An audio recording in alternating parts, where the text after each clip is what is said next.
Hello guys, good morning. তো দেখো আজকেও ঘুম থেকে উঠতে বেশ অনেকটাই বেলা হয়ে গেছিলো, 9টা বেজে গেছিলো। তো তারপরে খেয়ে দিয়ে এখন থেকে আবার ব্লগটা স্টার্ট করছি। আর এখন বাজে প্রায় 10:30। এখন বাজে দুপুর 2:45 মতো, আর আমি এই চান টান করে একেবারে খেয়ে দিয়ে ছাদে চলে এসেছি। তো চান করতে করতেও অনেকটাই বেলা হয়ে গেছিলো, প্রায় 2টো বেজে গেছিলো। তো তারপরে ছাদে এলাম, আর চুলটা মোটামুটি দেখো শুকিয়ে এসেছে, হালকা হালকা পিছন দিকটা ভিজে আছে। তো চলো চুলটা এখন শুকিয়ে নেবো।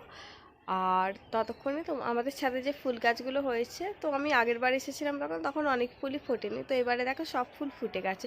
তো চলো ততক্ষণে তোমাদেরকে ফুল গাছগুলো দেখিয়ে দিই। দেখতেই পাচ্ছ প্রত্যেকটা টবেই প্রায় ফুল ফুটে আছে। তো চলো এবার সামনে থেকে দেখাই। তো প্রথমে যেটা দেখাবো সেটা হচ্ছে এক সাইডে রয়েছে একটা জবা গাছ। তো এর মধ্যে একটাই জবা ফুল ফুটে আছে। এটা হয়তো মা কোনো কারণে খেয়াল করেনি, না হলে তুলে পুজো দিয়ে দিত। এবার চলো বাকি ফুলগুলো দেখাই। তো এখানে বেশিরভাগটাই তোমরা গাঁদা ফুল দেখতে পাবে, গোলাপ ফুল দেখতে পারবে, আর পিটুনিয়া। তো এখন যেগুলো দেখাচ্ছে সেটা হচ্ছে গাঁদা গাছ। তো 2-4 রকমের গাঁদা গাছ রয়েছে, ওই প্রত্যেকটাই ইয়েলো কালার বা অরেঞ্জ কালারের গাঁদা। আর এখন যেটা দেখাচ্ছে সেটা হচ্ছে পিটুনিয়া। তো এইটা কি ফুল আমি জানি না।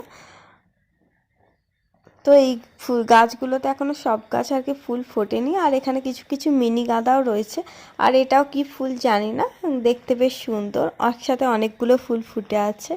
আবার দেখো একটা পিটুনিয়া দেখাচ্ছি, এই পিটুনিয়া 2-4 রকমের রয়েছে। এই ফুল গাছে 2-3টে রয়েছে, তো এটার নামটা আমি ঠিক জানি না। আর এখানে দেখতে পাচ্ছি এখন সারি সারি শুধু গোলাপ গাছ। গোলাপগুলোর কালার কিন্তু পুরোপুরি রেড নয়, কখনো কখনো একটু হালকা গোলাপি গোলাপিও লাগছে। তো যাই হোক, গোলাপ গাছ ছাড়া তোমরা এখানে এরপর দেখতে পারবে কিছু কিছু মিনি গোলাপও আছে। তো তার আগে এখানে দেখে নাও আরও কিছু পিটুনিয়া গাছ। তো এগুলো নানা রকম কালারের রয়েছে, লাল রয়েছে, তারপর তোমার সাদা কালারের রয়েছে। এরপর আরও কিছু গাঁদা গাছ রয়েছে। তো কিছু কিছু গাঁদা দেখছি বেশ সাইজে বড় বড় হয়েছে, আবার কিছু কিছু দেখছি ছোট ছোটও হয়েছে। তো এই পিটুনিয়ার কালারটাও কিন্তু বেশ সুন্দর। তো আবার দেখতেই পাচ্ছ গাঁদা এগুলো, আর এগুলো রয়েছে মিনি গাঁদা। তো তার মধ্যে আবার একটা দুটো প্রজাপতিও বসে আছে। তো দেখতে কিন্তু বেশ সুন্দর লাগছিল। আর এই ইয়েলো কালারটা কিন্তু দেখতে অরেঞ্জের থেকে আরও বেশি ভালো লাগছে। আর মিনি গাঁদাগুলোও কিন্তু খুবই ভালো লাগছে। আর তারপর দেখো এখানে 2-একটা নয়নতারাও ফুটে রয়েছে। আর দেখতেই পাচ্ছ, তোমাদের একটু আগে বললাম মিনি গোলাপ দেখাবো, তো এগুলোও কিন্তু খুব সুন্দর লাগছে, এগুলো একদম গোলাপি কালারের।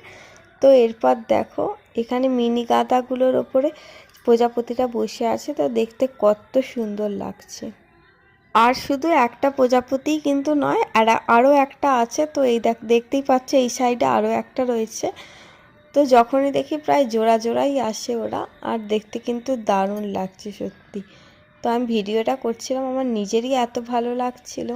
আর ওদের কালারগুলোর সাথে ফুলগুলোর কালারও কিন্তু বেশ ম্যাচিং ম্যাচিং হয়ে গেছে, যার জন্য দেখতে আরও ভালো লাগছে। তো এবার তোমাদের ছাদের ওই দিককার গাছগুলো দেখাবো, যেটা প্রায় আমি 1 মাস আগে যখন এসেছিলাম, তো এই গাছগুলোতে কিন্তু ফুলে ভর্তি ছিল। তো এখন দেখতেই পাচ্ছ এই ফুলগুলো যেহেতু আগে ফুটেছিল, তো এখন এগুলো প্রায় শুকিয়ে গেছে। আর এখানে দেখো কিছুগুলো ডালিয়া না চন্দ্রমল্লিকা কিছু একটা গাছ বসিয়েছে। তো এগুলো সব কটাতেই কুড়ি চলে এসেছে। তো এবার ফুলগুলো, একটা ফুল অল্প একটু ফুটেছে। তো নেক্সট বার যখন আসবো দেখাতে পারবো ফুলগুলোকে। আর 3-4টে মতো বেগুন গাছও আছে, এগুলোও কিন্তু বেশ বড় বড় হয়েছে। তারপরে সন্ধ্যে থেকে আর ব্লগটা করা হয়নি, একেবারে রাতে দেখো খেতে বসে পড়েছি। এখানে কড়াইশুঁটির পুরি আর তার সাথে কষা কষা আলুর দম দিয়ে ডিনার করছি, আর সাথে রয়েছে পছন্দের মিষ্টি। তো চলো আজকের ব্লগটা এখানেই শেষ করছি। Tata, good night.